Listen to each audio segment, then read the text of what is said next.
Are Americans safe? With terrorism, weapons of mass destruction, and biothreats, is the government doing enough to protect us? We'll continue our conversation with Senator Bob Graham next on Metro Center Outlook. This program is made possible by funding from the UCF Metropolitan Center for Regional Studies, where government leaders, business executives, and academic experts come together to discuss major issues facing the state of Florida.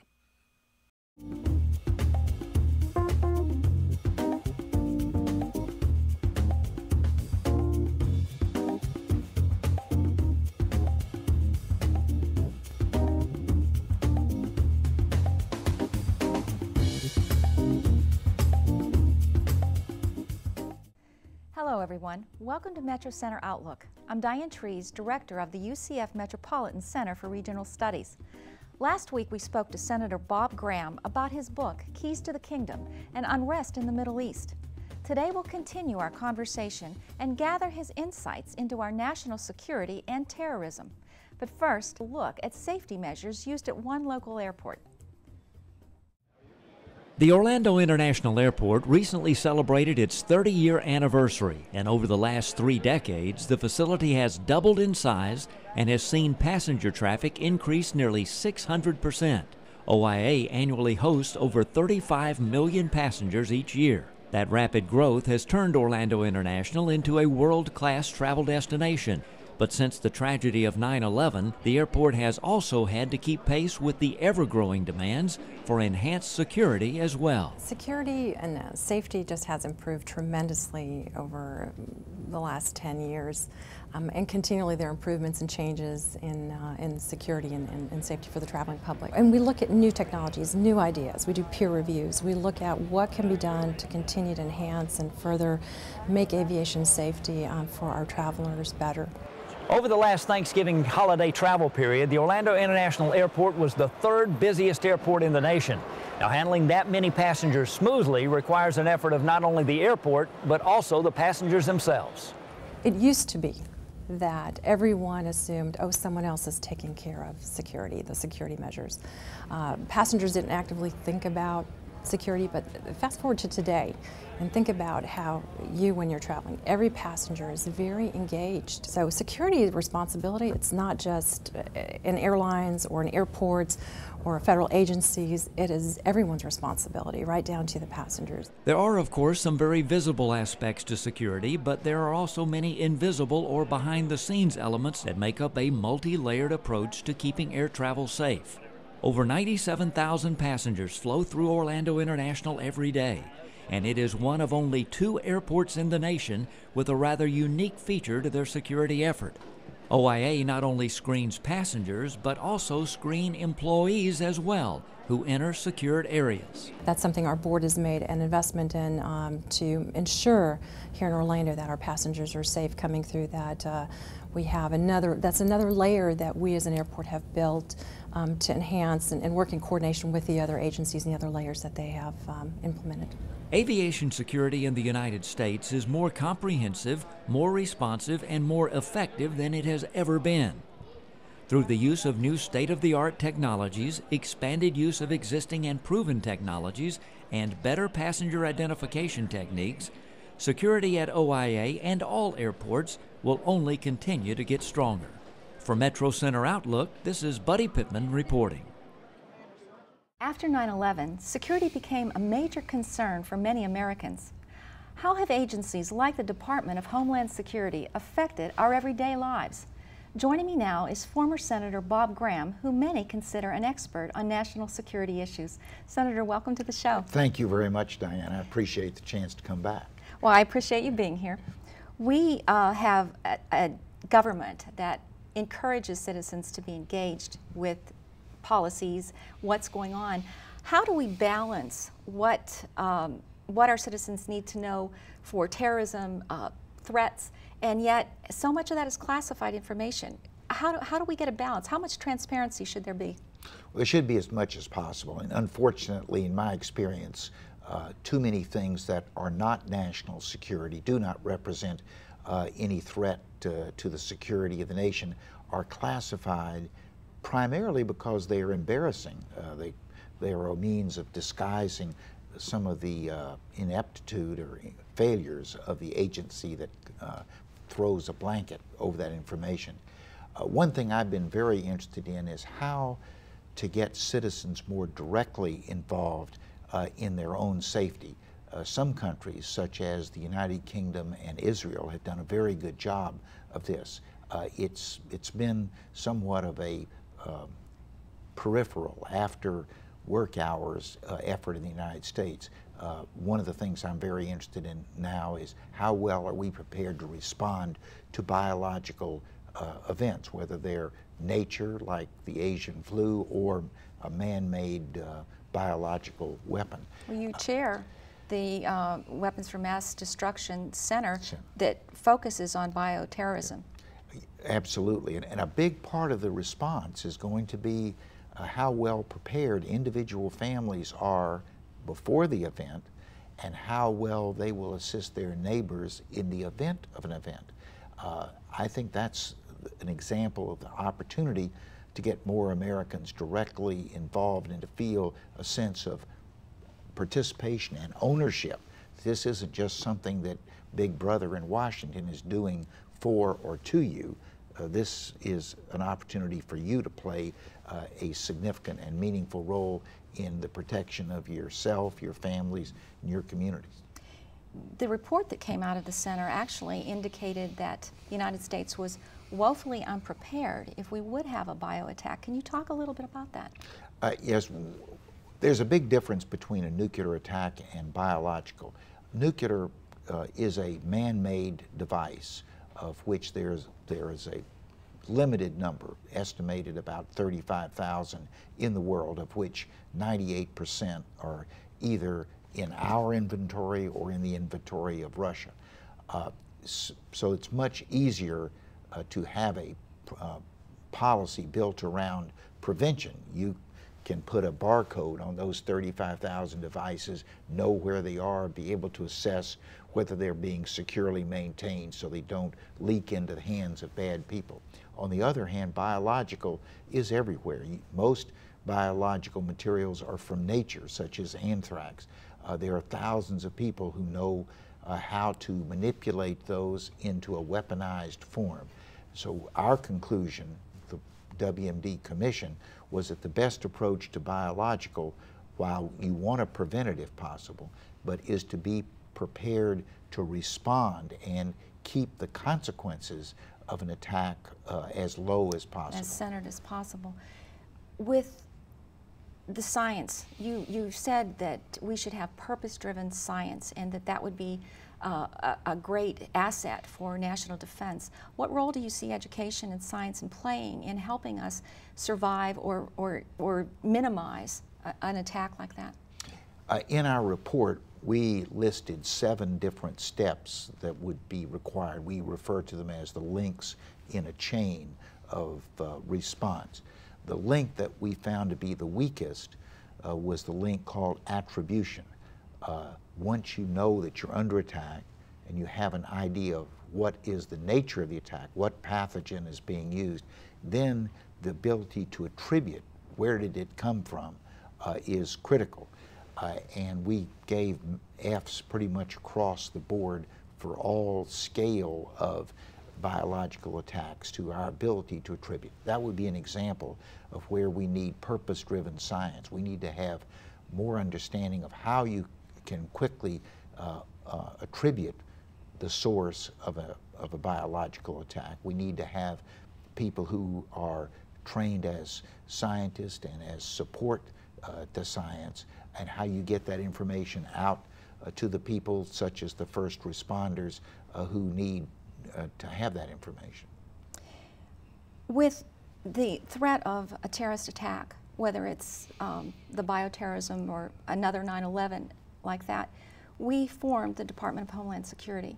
And that was in an effort to sort of make an umbrella organization. The FBI and the CIA are not part of that. How do they all coordinate, and are they communicating well? Well, the answer is they're communicating better. We found the joint inquiry into 9/11 that one of the main causes of 9/11. There were at least a dozen instances where the plot that led to 9/11 could have been uncovered and blown up before it blew us up. And yet we failed to do it. And in several of those instances, it was because agencies weren't sharing. As an example, there was a very important meeting of terrorists in Kuala Lumpur, Malaysia in January of 2000. The CIA took many pictures of the people who were in attendance, but they kept those pictures to themselves. And so two of the participants were able to walk into the Los Angeles International Airport through passport control, customs, into the United States virtually untouched. That was an example of the failure to communicate. I think since 9/11, with the emphasis, we're doing a much better job at communicating. Not perfect, but much better. The Department of Homeland Security, which didn't exist before 9/11, was essentially an amalgamation of existing organizations. The largest unit of the department is the Coast Guard, and they took a little while to gel. I think they're making progress in that regard. Probably at some point there needs to be a rethinking of the structure of the Department of Homeland Security, as well as the intelligence agencies, to ask the question, now that we've dealt with some of the most immediate problems of communication, are there some better organizational steps that could be taken to give us a longer term enhanced capability? Well, with the Department of Homeland Security in the last decade, they've actually added on different responsibilities with Immigration and Border Patrol, and one of my thoughts was, have they diluted the purpose that it was originally formed for? Are they still effective in getting the organizations together and that communication? That's a very good question, and I think in some cases there has been a compromise of the previous mission. I'll use the Coast Guard as an example, although I don't think it's been excessive, but clearly the Coast Guard has now taken on the mission of terrorism, while it still is responsible for basic maritime safety and regulation. And there probably has been some dilution of those historic functions in order to put the resources necessary into the new responsibility of terrorism. If you go to a cruise port today, you'll see boats circling the ships. Well, those boats are manned by Coast Guard personnel, and their purpose is to avoid someone attacking one of those ships. Well, those Coast Guard people who are now performing that function 10 years ago would have been out on the sea protecting for boaters who got in trouble or other more traditional Coast Guard functions. So there has been some diversion, and I think that would be part of this review of the organizational structure, and are there some changes that need to be made? We've talked of a national security level. In the state of Florida, we are surrounded by water. We have 14 deep water ports, 21 military installations, 20 commercial airports, numerous tourism centers. How vulnerable does our own infrastructure make us as a state? I would say, given the fact that what the terrorists mainly want to do, which is to cause panic and hope, from their perspective, chaos in a country, that Florida has some very inviting targets to accomplish that objective. You can imagine what the national reaction would be if, for instance, there was a successful attack against the Kennedy Space Center or against one of the big theme parks in Orlando. So we are a state that I think needs to be particularly alert, and therefore things like preparing to respond to a biological attack ought to be higher on the list of priorities for Florida than for most other states. And perhaps more people reading your book so that they can have an awareness of a warning of how easily something can happen. Not to be constantly looking at the bad side of things, but it does pay to be vigilant and watchful. Well, I appreciate that reference to Keys to the Kingdom, which is a novel of suspense that involves many of the issues that we are talking about today. I hope that people will find that novel not only a good read, entertaining, but that they will also find that a source of information, and maybe most important, at least to me, is to put some of the events that are occurring today in a broader context so that citizens can think more about what the implications of today's headlines are for the future. You have vast experience with our intelligence agencies. How important is it for our agencies to be able to speak candidly and, most importantly, truthfully to people who are in a public office or in political power? Well, the saying in the intelligence community is its ultimate responsibility is to speak truth to power. If the head of the CIA isn't telling the president and other policymakers what the unvarnished truth as they find it to be, they are failing in their fundamental mission. Now, there is a temptation to want to tell your boss what you think your boss would like to hear, and there was a lot of that, in my opinion, which went on in the run-up to the Iraq War. But that's not serving either the interest of your boss, nor is it serving the national interest. So there needs to be a sense and some independence, separation with the agencies and the policy goals of the whatever administration is entrenched right at that point. Yes, and in some cases we institutionalize that. For instance, the head of the FBI serves a 10-year term. He or she is not susceptible to being terminated because there's a new president. And that was done precisely to maintain the independence of the FBI from excessive political influence. There's been a suggestion that maybe the director of the CIA should have the same kind of a term in office. With 9/11, we created the Patriot Act. From what you're saying, it wasn't necessarily a lack of information that prevented us from seeing what was going to take place. It was the communication. So how effective is the Patriot Act if that wasn't the problem to begin with? Well, the Patriot Act covers a number of different areas. I was very involved in writing the provisions of the Patriot Act that relate to the intelligence community. As an example of some of the things that we did, what's called the FISA Act, which is the act under which an intelligence agency can get judicial approval to wiretap or tap into someone's phones. It was a rotary dial phone concept. Didn't deal with cell phones, didn't deal with the form of communication now is so prevalent. So much of what the Patriot Act was in that area was just bringing the law up to date with a rapidly changing technology. All of these measures are costly to implement.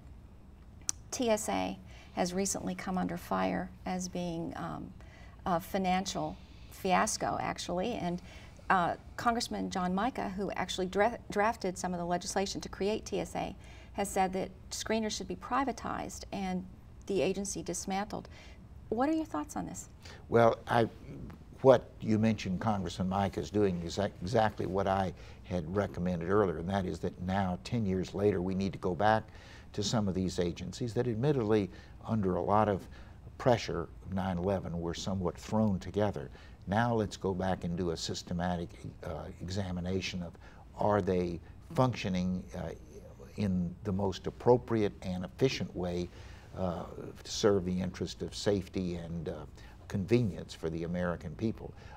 I don't know enough about the trade-off between the current system of TSA and what Congressman Mica is proposing. I have a lot of regard for the congressman and the focus that he's given over his whole career to issues such as this.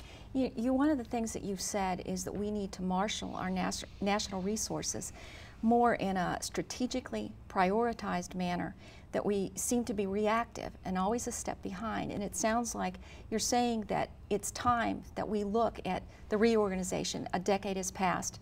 Let's see where we are and make a strategic plan. Yeah. As an example, we spent a tremendous amount of money on making our airliners safe. And much of that is spent because something had happened. A guy tries to get the United States with a bomb in his shoe. So what's the response? Now you have to take your shoes off. I think what we need to be asking is, what are terrorists likely to do in the future? As an example, I think it's highly unlikely that if a terrorist should get possession of a nuclear weapon, that they would deliver it with a missile. One of the reasons is, if you use a missile, it's like putting your signature on the missile, and there's no question of who it came from. And the United States has said our policy is massive retaliation if anybody uses a nuclear weapon against us or one of our allies. I think it's much more likely that that missile will be delivered, for instance, in a cargo container buried deep in a big ocean freighter.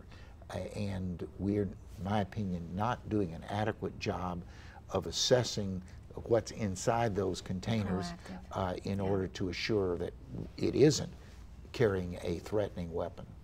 Senator, you have 38 years of public service, extensive work with our intelligence agencies. You're not running for office. What is your candid assessment of where is our country headed? Well, I'm an optimist, Diane. I believe that the trend line of America is more opportunities, more freedom, more capacity for individuals to play a meaningful role in our society.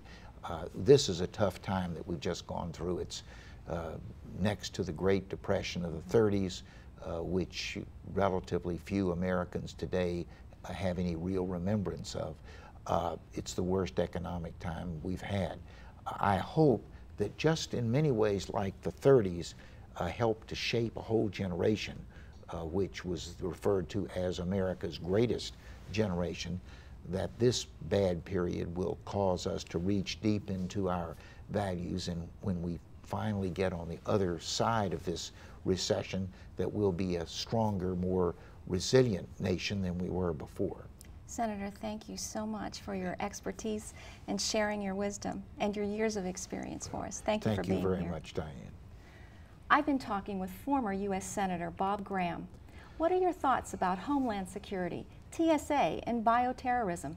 Please share your views on our interactive website, where you can also watch part 1 of our interview with Senator Graham. I'm Diane Trees. Thank you for joining me on UCF Metro Center Outlook.